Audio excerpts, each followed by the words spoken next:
And here we go. This one's for you parents. Kids are out of school, and if you need ideas to keep them busy without breaking the bank, you got to look no further because we have Marianna Frances, the mommy blogger, here with a lot of interesting stuff to keep the kids busy. The first thing I noticed, though, lots of interesting things, not a lot of screen time. Absolutely. This summer, it's going to be so easy to put your kids in front of a screen and then they're just going to become zombies.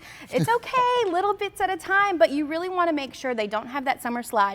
You want to put activities in front of them that are going to keep them curious, that are going to make them ask questions, and also to have that conversation with you at home instead of them just sitting quietly at the dinner table. And a lot of things to get them outside, too, I see here on the table. Walk us through some of them. Absolutely. So when you're planning your summer activities, you always want to have something in your hat to pull out when they say, oh, I'm bored. So finding something that they're interested in, such as worms. Now, I have two boys. I have a 3-year-old and a 6-year-old, and they're both really interested in dirt and going outside and digging. The grosser, the better. Yes, absolutely. So I want to take that interest and I want to make sure I feed into it and answer some of those questions. So we have a worm habitat, which I absolutely love. It's like an ant farm. There are live worms in there. It's like an ant farm, but for worms. So they can watch them, they can observe them, they can ask questions about them. We can read books about them, fiction, nonfiction. We can play games with them. This one is from Ravenburger. I love it because you're able to talk about colors, you're able to talk about measurement, and that's really going to help them throughout the summer, throughout the school year.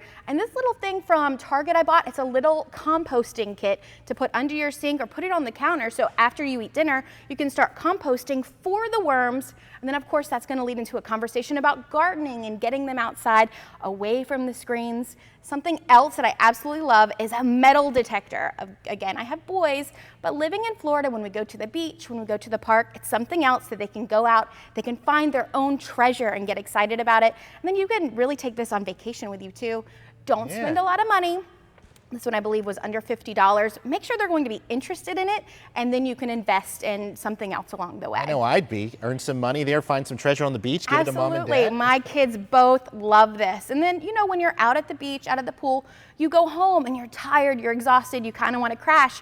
If you have a puzzle on your dining room table as you're eating dinner or just kind of discussing the day, put a puzzle on the table. It's something that I love the 3D puzzles because you can display it after you're done. This one is the globe. You can then take it apart and put it away and use it over and over. It's not one that you're going to glue and only use once. This one again is from Ravenburger. And a lot of these you can find at your big box stores, at Target, at Walmart.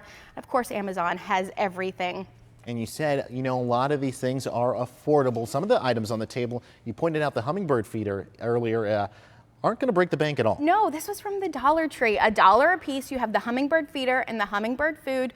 Set that up. Have your kids watch and observe the hummingbirds as they come throughout the summer.